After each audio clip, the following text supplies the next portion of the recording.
Hello everyone and welcome back to PAX and Recreation, and today we are jumping to the weird dimension because we're going back to unsets, in this case the unsanctioned board game, wink wink kind of board game thingy. And why we're doing this? Because everyone loves the unsets, right guys? Right guys? So this I feel this is relevant mostly because of all the drama that is happening in the community, in the Commander community, because of the likely approval of silver border cards in Commander. Although you know how Commander goes, as rule 0 is the most important. So as long as everyone on the table is okay with the cards that you're using, you can use anything. It doesn't matter. Like, you can use the most expensive cards in the game, the shittiest cards in the game, you can use proxies, you can use anything. As long as everyone agrees before you start playing, it's okay. It's consensual, right? So that's kind of how it goes. But there is some drama, and I found this laying around, so I'm very curious. So let's go over it. I'm going to remove the wrapper, the Parapapa wrapper, before I turn it around. I lost my usual trusty knife, so we're going to use the baby version because, well, this is an unhinged or unsanctioned set, and this is a weird knife that, you know, is a security knife. It doesn't stay in place. So we're going to open this very carefully. Very carefully. Proceeds to smash the box because it's an unset. Get it? So we will talk about this. This is fascinating to me, as many other Magic the Gathering board games, because Magic the Gathering is a board game, but Wizards, for the longest of times, has been trying to sell us Magic the Gathering board games, which is freaking weird because, I mean, Magic is a board game. So, but they try. You know, we had like the Friday Night Magic Pentagon thing, which we will go into a video about it. We had the Explorers of Ixalan one. We had the Arch Nemesis or Arch Enemy, I think it was. We had the, like, I'm okay with the concept of using Magic cards to play a different type of game because, you know, I like the originality. But all these games are, you know, failures. I like them because I like weird stuff, but technically they are not successful products.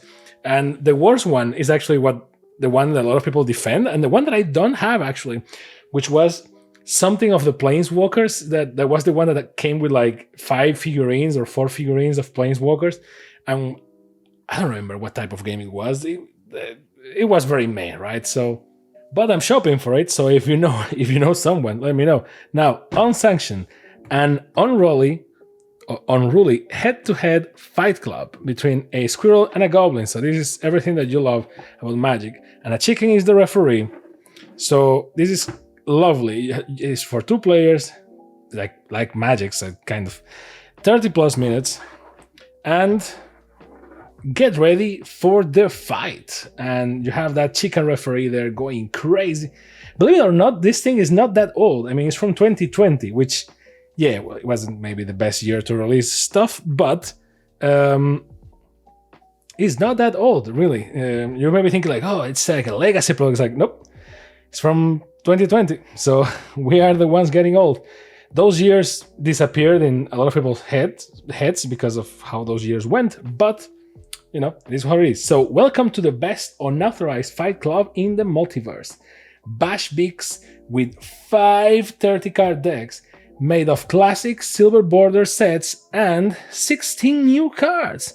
The rules are unhinged, the stadium is unstable, and things are about to become unglued. So this was before the last one, the space one, which I can't remember the name.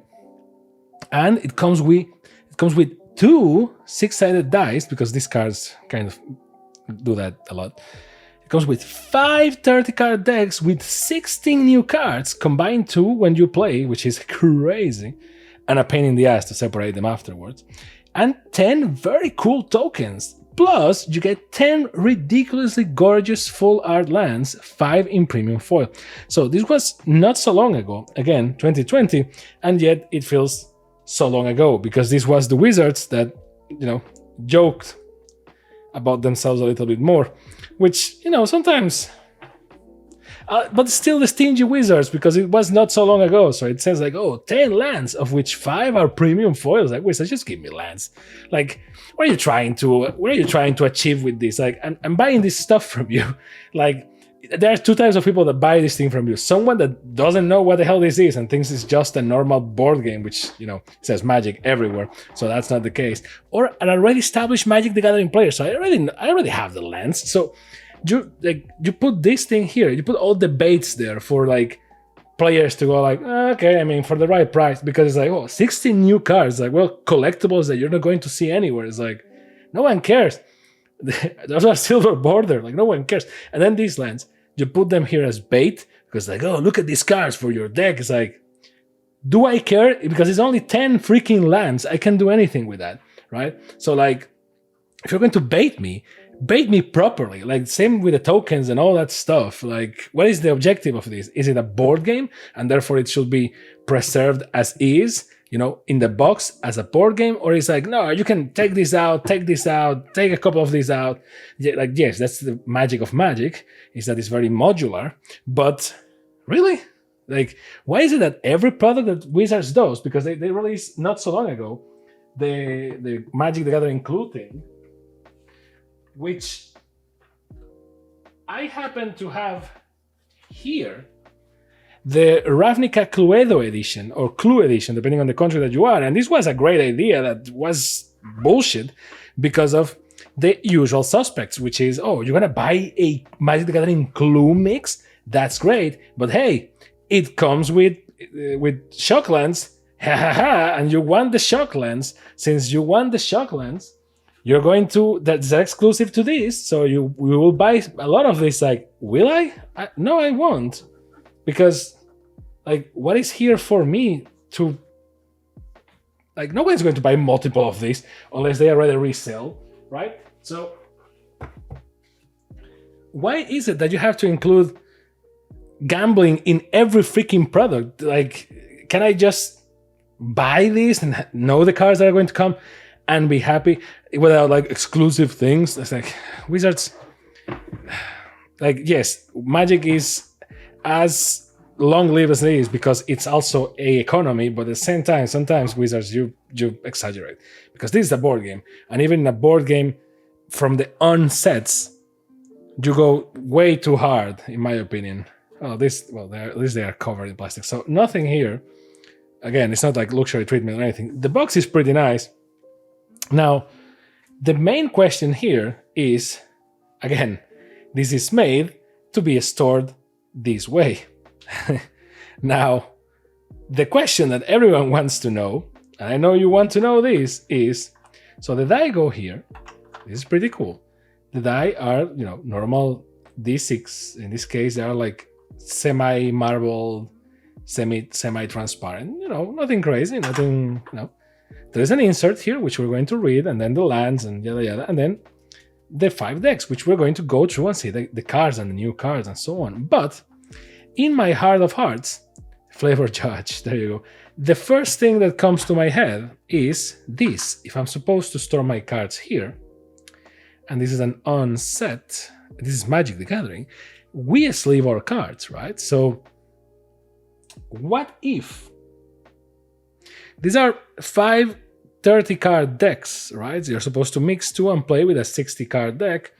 So let's do a test. And I'm going to do the box tests before I even unbox the rest, because we're a cardboard channel. This is what we do. So let's test this with some Commander cards, right? Because everyone plays Commander. By the way, this is like a sneak peek at like how paranoid I am with my stuff. So this deck box, because, you know, everything needs to be together, and then the Commander is here, and look at this crazy sleeve from Dragon Shield. It's like there are silver on one side and there are blue on the other, like perfect mix for a Commander that is, you know, 2 ladies dressed in silver and something else, and the deck is blue and green, and the box is blue. You know, we're that type of paranoid. So okay, let's see. So it's 30 cards, right? You know where this is going. We are going to put, or try to put, 30 cards in here, sleeved. Now, you can already see where this is going. Yes, this is double sleeved, so maybe reduce some size to it, because why not? Who double sleeves their on cards, right? Me. But you can already tell. I don't even know how many are here, but like you can already tell. Let's see if they fit. No, they don't. See, this is the sort of thing that really brings my piece to a boil, because it doesn't matter if it's double sleeve or not. The height of it is the same. Now, again, yes, I assume that Wizards is assuming that this is an on set and no one cares and no one sleeves their cards, but they don't fit vertically. Like if I insist, you can see that the card starts to bend, which not great. And it's a shame because yes, if they made it a little bit bigger, then the cards will be dancing all the way when they, were shipped.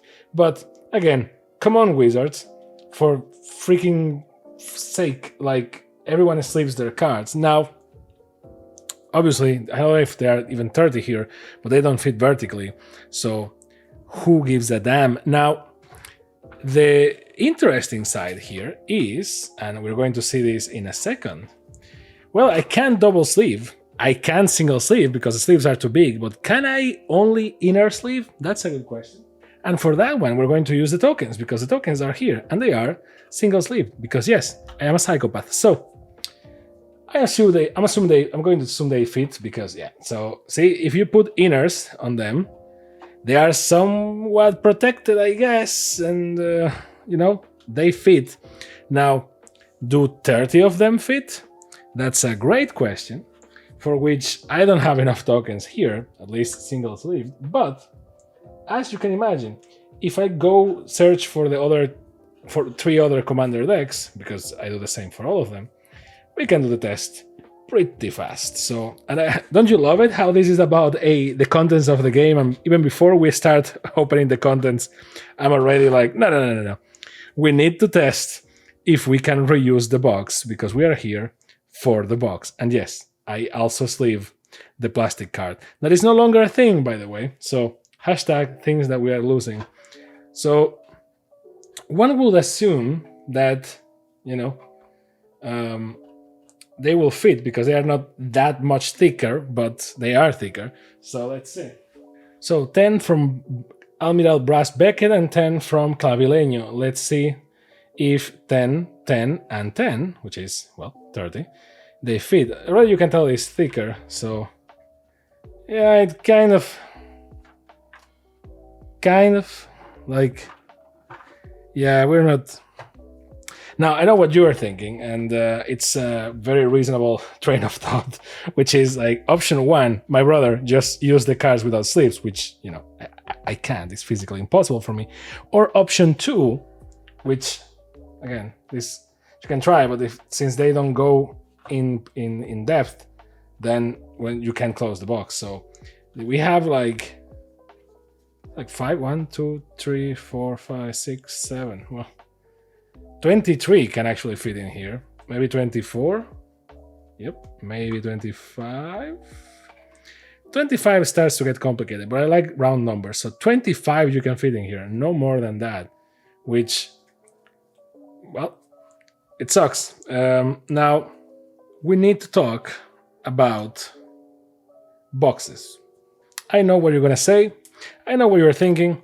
You've been thinking it since we started with the video, and if you haven't clicked out, the main thing in your head right now is, well, can we please see the cards? And which, you can just see a deck box on a deck list online. You're here for the cardboard reviews and the weird accent.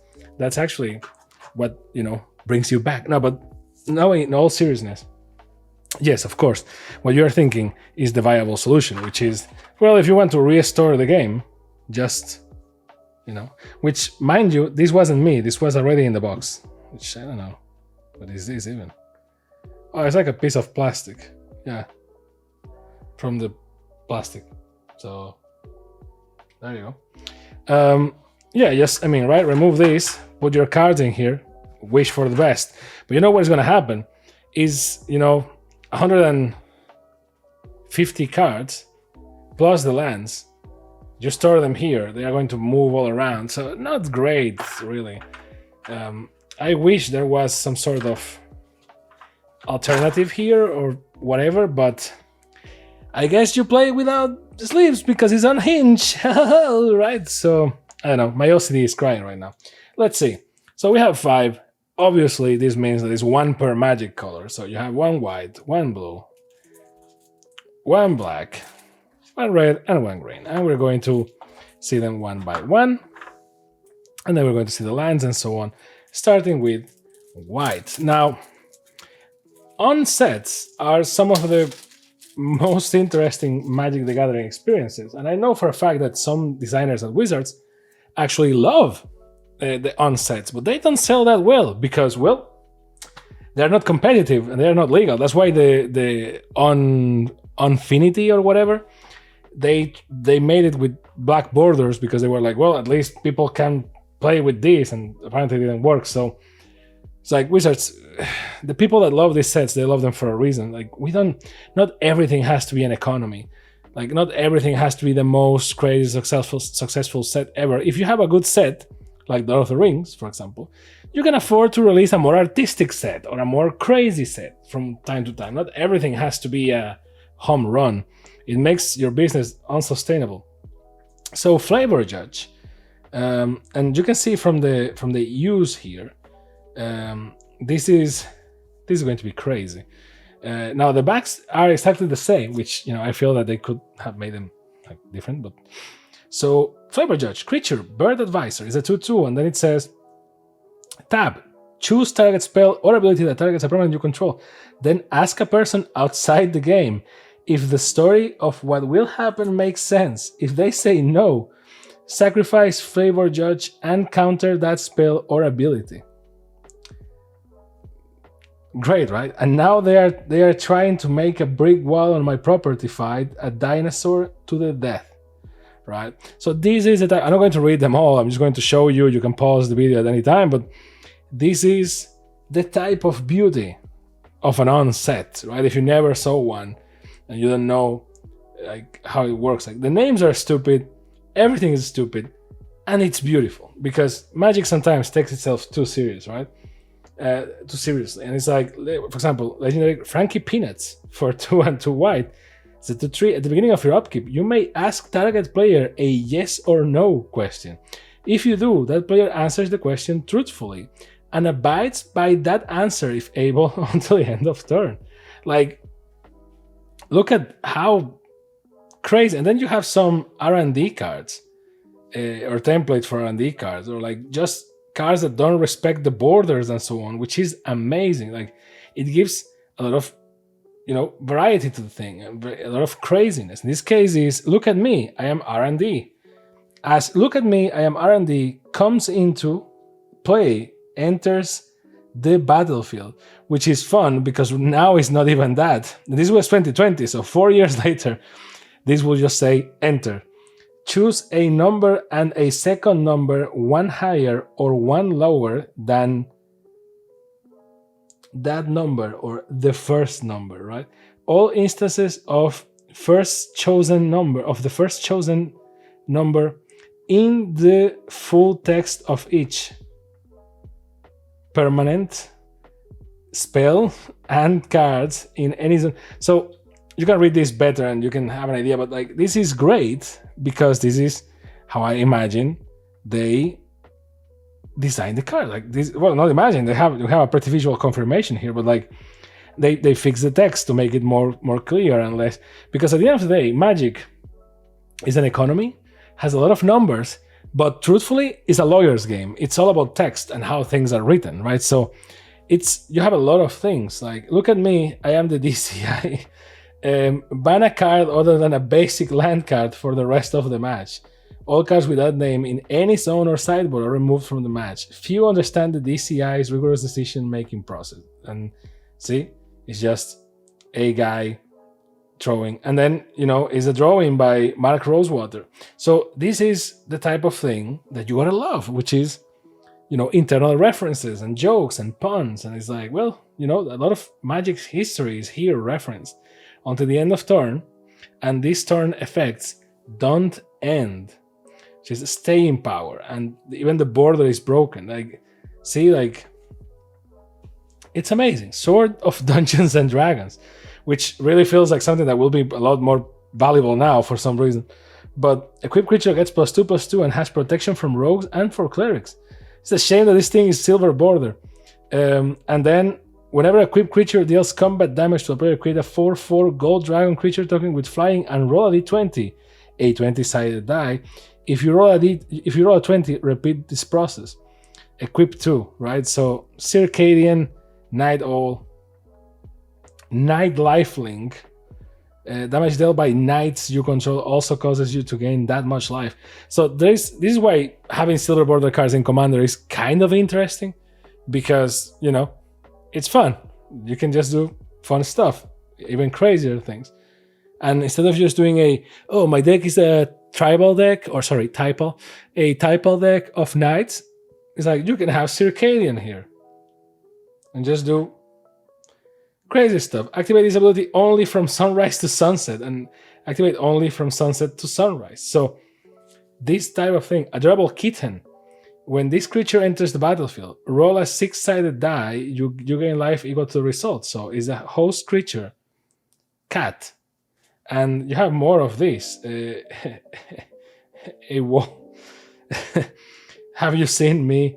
Exile target creature, then remove it from the game. They then put it into the absolutely removed from the freaking game forever zone. See, this is amazing, and we need more of this. MC with the bailing here, like there is no respect to anything. Go to jail. When go to jail enters the battlefield, exile target creature to an opponent controls until go to jail leaves the battlefield.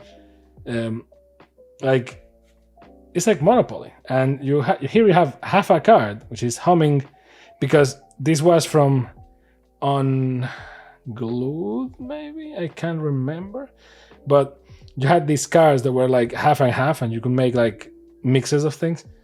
Whenever you attack with 2 or more creatures, and then you have Augment, right? And then if you have another half, which we have another half here, like you have Ordinary Pony. These are cards that are like already like half glued, right? Stuffing Turkey, same logic, right? And then you have a bunch of lands. So if there are not that many, they're kind of fun. And this card works as is, but if you can actually attach it to another one, reveal this card from your hand, combine it with target host, augment only as a sorcery. So it becomes, whenever you attack with 2 or more creatures, which you can do with this, like, and then it becomes Humming Pony. Like Humming Pony, creature birdhouse, and then it has flying, and it says whenever you attack with 2 or more creatures, you may exile target non-horse. See, like, this is the beauty of this. This has so much potential, and it's a shame that it's a mechanic that is not really suitable for normal Magic, because it's very flexible and also has the potential to be very broken. But you know, it is what it is. Now that was white, so that was white in Unhinged, or well, Unsanctioned. Now imagine blue. So you have Alexander Clamilton, and for 2 and 1 blue is a Clamfolk Advisor Rebel. Whenever you cast a worthy spell, scry 2. A spell is worthy if it has 4 or more lines of rules of text, which is pretty much every spell nowadays. For 1 and 1 red, tap it. Choose target 1 red, which is like, what? Choose target creature you don't control. Reveal the top card of your library. Alexander Clamington gets +X+0 until the end of turn, where X is the number of lines or rules of text of the revealed card. Alexander Clamington fights that creature. Which, again, amazing. Avatar of Me, which has some implications. This spell costs 1 more to cast for each 10 years you have been alive. Avatar of Me's power is equal to your height in feet, which, thank you, Wizards, for pretty much everyone in the world except the United States. And its toughness is equal to your American shoe size. Round to the nearest half. Avatar of Me is the color of your eyes, which is never going to be red, I hope, is never going to be white. So this card can only be blue, green, and black. So yeah, like, see the beauty of this? Like, I love it. Now, this card is freaking weird. Like, it's one of the few cards that is like very unplayable. Haha, see, I did an on joke. Because, yeah, like feet and American shoe size is like, you can just, because if you do it in centimeters, you're effed, right? Because, like, yeah, so you really have to like look online, translate your yeah. So not the greatest of cards, but very fun nonetheless. BOB, BV, baby of Beebles enters the as he enters the battlefield, create 4. It's a planeswalker. Create 4 Beeble creatures. Creature tokens. The number of loyalty counters on BOB is equal to the number of Beebs you control. Beebles, not Beebs, Beebles. +1. Up to X target Beebles can be blocked this turn, where X is the number of cards in your hand, and -1 draw a card. Like, again, chicken a la king. Johnny Combo Player. This is where some of these cards come in. Richard Garfield, PhD, the legend himself. The greatest game designer of all time. Legendary creature, human designer. You may play cards as though they were other cards of your choice with the same mana cost. You can't choose the same card twice. Mana cost includes color. And it says, and yeah, he doth spoke, let there be magic. Water gun balloon game, and the E is in the balloon, or like at least you can see it through the balloon, which is great. As water gun balloon game enters the battlefield, each player puts a pop counter on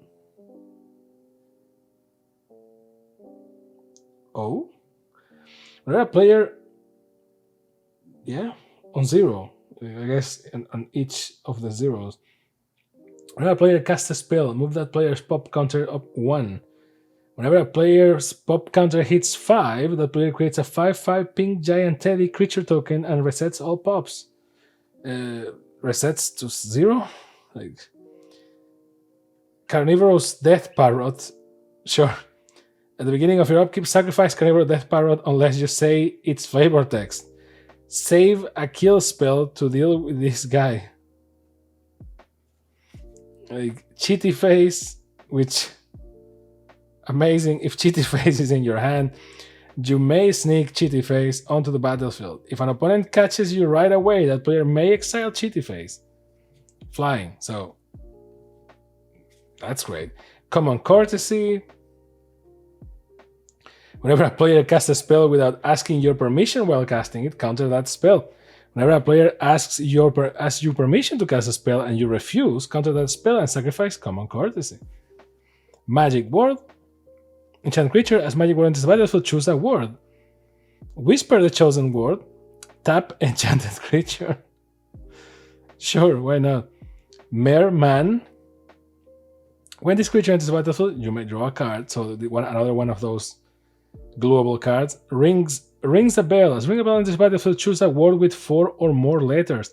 After you say the chosen word for the first time each turn, an opponent may ring or imitate a bell within 5 seconds. When no opponent does, draw a card. Love it. Creatures named Scissor Lizards can attack or block. Because you have Rock Lobster, Scissor Lizard, and Paper something. Timeout. And this card is actually backwards, which it's backwards. Look at the drawing. The drawing is correct, and the back is also correct. Now the card. Topsy-turvy. The faces of each player's turns are reversed. The faces are in reverse order, as long as there are more than 2 players in the game, the order turn is reversed. Which is funny because a lot of these cards scream Commander with all their might, and yet, Wall of Fortune, Defender. You may tap and untap wall you control to have any player roll a die that player rolls. Some are better, some are meh. Underdome. You tap one colorless and tap add 1 mana of any color. Spend this mana only to pay silver border costs. And then you have a bunch of islands with the normal island drawing. Mind you, no foils. You will assume, because, you will assume that at least the face card of each deck will be in foil. Turns out, as you can tell by now, it's not. So it is what it is. The only thing in foil here technically are the lands. A Cornelia, Fashionable Fletcher, so a squirrel. And whenever you cast a spell with a squirrel in its art, you get an acorn counter. And whenever a squirrel you control enters the battlefield or dies, you get an acorn counter. And you pay 2 and X, 2 and 1 black, X acorn counters. That a creature gets -X. So very interesting. And interesting is that it says a squirrel in its art, which is not necessarily a squirrel card, which is great. Enter the dungeon. Players play a magic subgame under the table, starting at 5 life and using their libraries as their decks. The winner searches the library for 2 cards, puts those cards into their hand, then shuffles the library, which, they have a dungeon mechanic, so there's an origin for anything. Infernal Spawn of Evil, which I'm certain that this is a South Park reference, is a demon note, is actually a beast, and you pay 1 and 1 black, reveal the Infernal Spawn of Evil from your hand. Say, it's coming. Infernal Spawn of Evil deals 1 damage to target opponent or planeswalker. Activate this ability only during your upkeep and only once each turn. Is a 7/7 for 6 and 3 black. And then you have Infernal Spawn of Evil, which is a beast child, but in this case it's backwards. This is a demon. Is a demon child. First, flying, first strike, and trample. Once each turn, while you are searching your library, you may pay 1 and 1 black. Reveal Infernal Spawn of Evil from your library and say, "I am coming too." If you do, Infernal Spawn of Evil deals 2 damage to a player of your choice. This is great. And then you have Infernus Spawnington III Squirrel, or Esk, sorry, not Squirrel, Squire, I guess. For 10, this was 8 and 2 black. This is for 10 and 1 black. Is a demon beast, which is actually a beast demon, grandchild. 9/9, flying, first strike, trample, and haste. This spell costs 3 less to cast for each card you have revealed this turn. When Infernus Spawnington III Squire enters the battlefield, you may say, "I am here." If you do, it deals 3 damage to target player, which, amazing. Jack in the Mox. So, because it's a Mox, get it? You roll a die, and based on the die, you get one thing or the other. You have a bad half. It says flying at the beginning of each end step. If an opponent lost 3 or more life this turn, and then you have the effect. Booster Tutor. Open a sealed magic booster pack. Reveal the cards and put one of them into your hand. Remove that card from your deck before beginning a new game. Which is great, but you need to have boosters next to you. Dirty Rat, so to have a half card, which for 1 black, it says destroy target creature with reminder text. Reminder text is any italicized text in parentheses that explains rules you already know. Rules you already know. And it says, will players understand the creature is being crushed by 2 parentheses? Not a chance. Well, it's fact, they won't. Hoisted Hireling. Hoisted Hireling has flying as long as it's being held above the battlefield. Inumaniac. I'm going to read them all. I'm very tempted to read them all, but Jumbo Imp, again, please pause and read them. Poultrygeist. Whenever a creature dies, you will roll a 6-sided die, put roll 1, sacrifice Poultrygeist, otherwise put a +1/+1. Skull Saucer. Whenever it enters the battlefield, destroy the creature and put your head on the table. Sacrifice Cool Saucer when your hand stops touching the table. Snickering Squirrel. You may tap Snickering Squirrel to increase the result of a die any player rolled by 1. Stinging Scorpion, and then the Underdome, and a bunch of black mana. We're halfway there. I am sorry it takes so long, but I enjoy these things. This is the sort of trivia, cool stuff. So Blast from the Past for 2 and 1 red has Madness. It's an old border card, by the way. It has Madness 1, Cycling 1 red, Kicker 2 red, Flashback 3 red, Buyback 4 red. Blast from the Past deals 2 damage to any target. If this spell was kicked, create a 1/1 red goblin creature token. So it has everything. Boomstacker. As Boomstacker enters the battlefield, and whenever it attacks, stack 2 dice on top of it. All dice must be stacked vertically, one on top of another. Boomstacker gets +1/+1 for each die in the stack. Boomstacker attacks each combat if able. When the stack falls, sacrifice Boomstacker, which is great because you have to tap it. So the die are really living on a prayer. Infinity Elemental. For 4 and 3 red, this creature has infinite power. It's so infinite that its flavor text says, it's so infinite that its flavor text says, it's so infinite that its flavor text says, it's so infinite that blah, blah, blah. So, again, I love these stupid cards. Pointy Finger of Doom for 4. 3 tap, spin Pointy Finger of Doom in the middle of the table so that it rotates completely at least once. Then destroy the closest permanent the finger points to. Which they don't do things like this anymore because it's like the ball of I don't remember the name, but they don't do like dexterity cards anymore. Stet, Draconic Proofreader for 4 and 2 red is a dragon bureaucrat for 4. Is flying. Whenever it attacks, you may exile a card from your graveyard. When you do, it deals 4 damage to any target whose name begins with the same letter as exiled card, and you pay 1 white. Delete the first letter of a target permanent or player's name until the end of turn.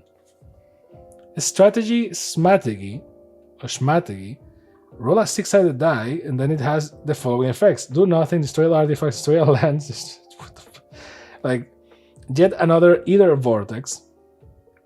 All creatures have haste. Players play with the top card of the library is revealed. Non-instant, non-sorcery cards on top of a library are on the battlefield under the owner's control in addition to being in the library. See, like, tell me that you're watching these cards. If if you're a Commander player, likely you never seen Steel Border cards because you can't play with them, or someone told you that you can't play with them.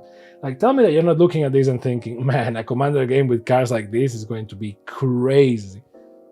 Whenever you cast a spell, note the first letter of its artist's name. If that letter wasn't already noted, put a +1/+1 counter on abstract Iwan art. Common Iguana, which is the half, right? Goblin Haberdasher has menace, and other creatures you control wearing hats in their art have menace. Goblin SWAT team, actually. The team is covered, but like say Goblin SWAT team. Put a +1/+1 counter on Goblin SWAT team unless an opponent swats the table within 5 seconds. Activate this ability only once each turn. Imagine the craziness. Goblin Tutor. Roll a 6-sided die. If you roll 1, Goblin Tutor has no effect. Otherwise, search the library for the indicated card. Reveal it. And it says a card named Goblin Tutor. An enchantment, which is pointless because this one only has 1 of those. So, an enchantment, an artifact, a creature, or an instant or sorcery. So it works if you have multiple copies, but not here. At least if you pull a 2. Cracks Other Thumb. Paniac. Caesar Lizard, see? Like there's Caesar Lizard. Creatures named Paper Tiger can attack or block. Six-Eye Beast. As Six-Eye? Sexy? Beast enters, I guess it's sexy beast, but sexy beast enters the battlefield. You secretly put a 6 or fewer +1/+1 counters on it. Then an opponent guesses the number of counters. If the player guesses right, you sacrifice it after it enters the battlefield. Is it 6? Super Duper Death Ray. Trample. This spell can deal excess damage to its target's controller. Super Duper Death Ray deals 4 damage to target creature. So, Underdome, a bunch of red cards. And last but not least, everyone's favorite color, green.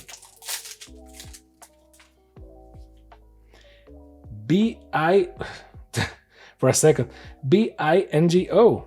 Bingo, and Bingo was his name, Mo. So, is a hound for 1/1 green, is a 1/1, it says trample. Whenever a player casts a spell, put a chip counter on its converted mana cost. Bingo gets +9/+9 for each set of 3 numbers in a row with chip counters on them. So there you go. Old Foggy. And it has an old border because it's an old card. Get it? Summon Dinosaur. It's a 7/7. Facing cumulative upkeep 1. Echo. Fading Tree. Bands with other dinosaurs. Protection from Homerids. Snow-covered Planeswalk. Flanking Rampage 2. All the weird words these kids today with their collector number and their newfangled tap symbol. 20 Black Lotuses and 20 Plague Rats. Now that's real magic. Pipa, Duchess of Dice. You raw die, and its power becomes that, or you can tap. Some of these cards in this box are not that fun if you don't pull the same color, because you can't use some of the abilities. You can still use them, but still.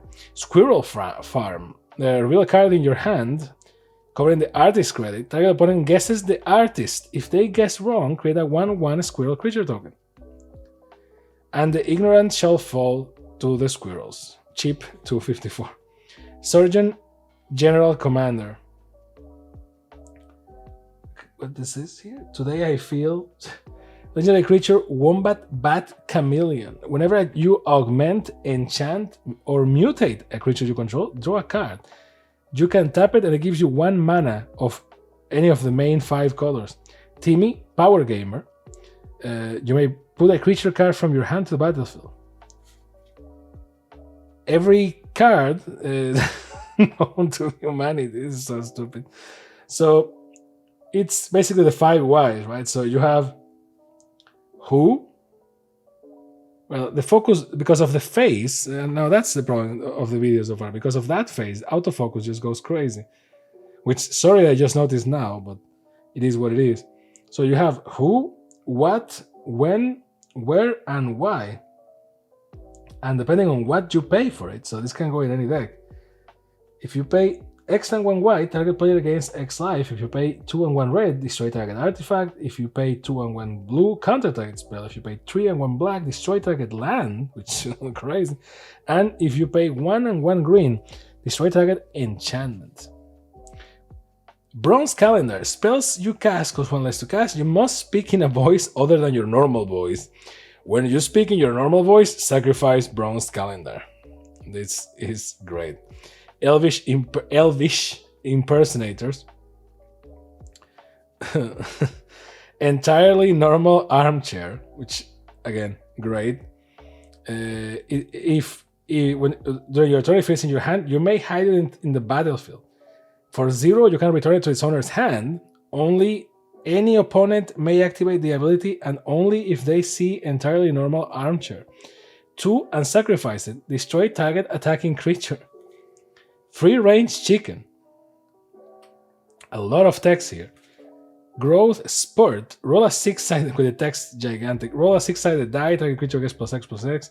More to love. Friendly, nature loving, burlesque. Seems half squirrel, half, and then the other half. Whenever I'm talking creature enters the battlefield, there you go. Mother kangaroo. So you will do this, right? Like this is the joke. Slaying mantis. Just a second. As long as this spell is on the stack, players can't move cards. Move? Yep, can move cards on the battlefield. Slaying Mantis enters the battlefield by being thrown from a distance of at least 3 feet. Once again, difficult to measure, but whatever. When a Slaying Mantis enters the battlefield, if it fights each creature an opponent controls that it touched as it entered. It's like, okay. And just a second, not to be confused with split second. Spirit of the Season enters the battlefield, it gains haste if it's summer, +1/+1 if it's autumn, 5 life if it's winter, and if it's spring, search library for a basic land card, bring to your hand, and then shuffle, which is actually a great concept for a card. Wild Crocodile, Underdome, and a bunch of forests. And that's it for the color cards. Now, let's see the inserts, because we love inserts in this channel. Nothing that you don't know already, because Buck, welcome newcomer. I will show you how things work around here. Trust me, you don't want to ruffle too many feathers. So it says you need a team, so you put 2 decks together. You put those the same, and you separate the deck aside. Unsanctioned features some extra amazing basic lands that aren't part of the deck, because, right? You won't need those for this match. Slide them into your other decks, or maybe make yourself a blingy championship belt, which, sure. There are also tokens and dice for you to use. Keep those handy, and let's get ready to squack. And on the other side, you have the deck lists for each color. So now you are thinking, I could have saved some time if you just show me the thing first. But you have also the commanders for each half deck, which is great. It explains a little bit of each card, right? Like, for example, I don't know.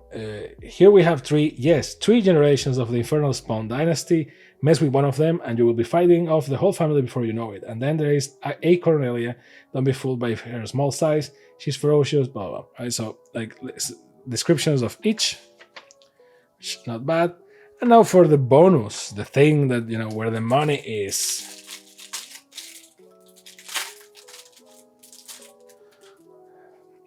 Acorn Stash is where you put your acorn counters for the acorn card, right? So the other side is a giant teddy bear, and that you won with the water pistol game. There is a goblin, a very nice art for a goblin. You can just use these for any deck, really. Giant teddy bear, not so much, I would say. I don't know why so many giant teddy bears. If you technically it's for 2 players. And, you know, I mean, technically you can win multiple giant teddy bears and have them on the battlefield, but like this is kind of weird. Squirrel with the now classic art that was used during this age, a Beeble. Squirrel and Beeble. I guess I'll get a lot of these because there's a lot of Beebles and there's a lot of squirrels.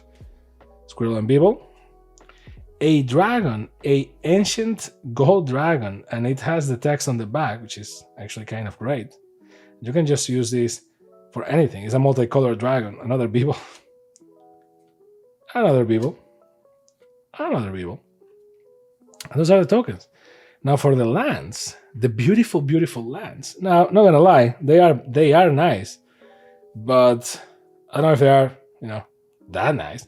But certainly they're interesting to look at, and interesting collector's piece. Now, due to the nature of Magic nowadays and all the secret layers and all the stuff, I can assure you that, because this is the feeling that I'm getting from them, like these ones maybe not so much because of the foil, but like if you pick these lands and you put any of them in your deck,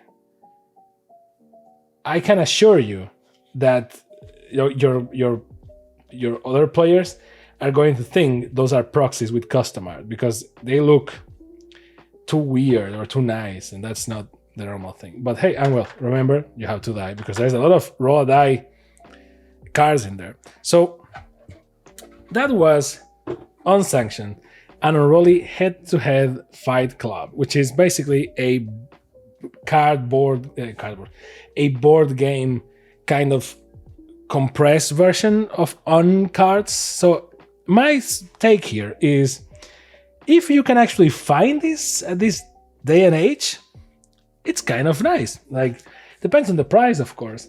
I got this fairly cheaper because no one wants this, but a lot of these cards I feel are very funny for just playing, against each other, but playing Commander with some of these cards, if your pod approves, is actually very funny for everyone, right? But everyone has to be on the mindset that is, to have fun, because some of those cards, I'm not going to say they are broken, but certainly they favor you if you do the stupid thing that they are asking from you. So if you consistently do that, and you can be more powerful, and if the other players don't remember to follow also the rules of your cards to be nice and stuff like that, it can be shitty for them. So it depends on the mindset and depends on your pod. So it is what it is. But overall, I like it very much, and I don't remember how much this cost when it came out. I can check due to the magic of editing. And we're back. Basically, well, no PvP or not MSRP, because thank you, Wizards, but depending on the store, apparently they were sold for anything between $50 to $60, sometimes $40. I didn't pay anything close to that. So I think I paid like $20 for this one, which, pretty cool. For $20, this thing is very cool. It's amazing. For more than that, I don't know. Yes, I mean, you have a bunch of cards, but they are silver border cards. You can't play with them anywhere. You can just play within this context or with other silver border cards. Or, if your pod allows you to play with this, you can, because technically these decks have some commanders in it, like climbing, Alexander Clamilton, it's a commander. You can use him as a commander. Now, again, depends on your pod. But then overall, it's very nice. I just don't really like the container box because I can't sleeve my cards. And therefore, what am I supposed to do with these things besides destroy them? If you use it as it was intended, right, as a board game. So I don't really like the packaging. You need to remove these, sleeve them, and then things will be dancing around, which is Wizards, what the freaking hell were you thinking about? So, I don't know. Again, I get it that if they make these a little bit bigger, they will dance around, but they will dance around wrapped and all together. So that wouldn't be that bad, or at least, I don't know. Figure something. It's not my job to do your job. I don't know. It really feels like that screws the whole project because they don't fit sleeved and they don't fit with inner sleeves. So you can just put them like that. It's a shame, really, because if they fit with one sleeve or even just inner sleeves, this is great as a board game. Just pick two, shuffle them, and play. And you have some crazy games ahead of you. But as it is another instance of Wizards half-thinking stuff, which is a shame. Because, again, they saw this as oh, you want it for the cards, and you have some lands and stuff like that. And she's like, no, why would you even have this trouble with the spot for the die and the dice and all that? If then I can put the sleeves here. Come on, even if these are on cards, silver border, people still put sleeves in their cards. Wizards, you have trained us mentally to put sleeves on everything because of the value of cards. Come on. I don't know why this thing is like that. So my hope is that if Wizards does another one of these, which I hope is not going to happen, but you can only wish, they fix that problem and allow me to put my cards with sleeves, which that will be great. And that's pretty much it, because I like the on cards and they don't sell them that much. So, a box like this, I feel is actually a very good opportunity for everyone, for me to play with them and for them to just sell the cards that are already designed, right?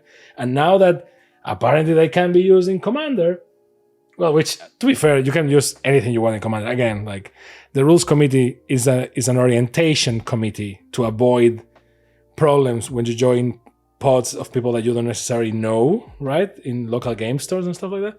But as long as your pod is okay, you can just do whatever. So my verdict here is not sure if worth it for the intended price of $50 or $60.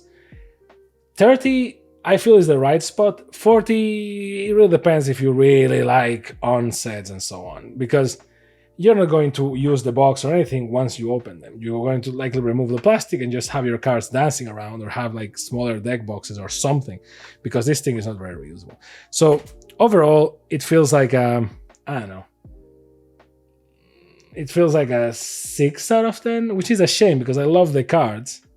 If you just buy it for the cards, then it's a price play, right? And likely you just buy the singles, right? But if you want it as a board game experience, I think it's cool. I don't think it's worth $50. I don't think it's worth $40 even, but 30 to me is okay. Even 35 seems like the sweet spot of like Wizards putting a high price and us paying for it, because ideally it would be like 20, 25 or whatever. Like 35 seems like the sweet spot for this type of thing. Even go 40, like okay, go 40, but give me a proper box. Let me put the sleeves on it, and we will be happy, right? Like the lands and so on are a nice gift, I guess, but don't focus the whole thing like you're giving me lands, because we're playing a board game, and that's kind of how you wanna, sell it. So it is what it is, and it's very difficult to close, by the way, as you can see. So that's the review of Unsanctioned. So tell me what you think. Do you like it? Do you think the box is stupid as much as I do? Do you like the silver border cards? Would you play Commander with silver border cards? That and more in the comment section. And as usual, thank you for watching. Like, subscribe, and all those cool things that the cool kids say and do. And I will see you next time on PAX and Recreation. Bye.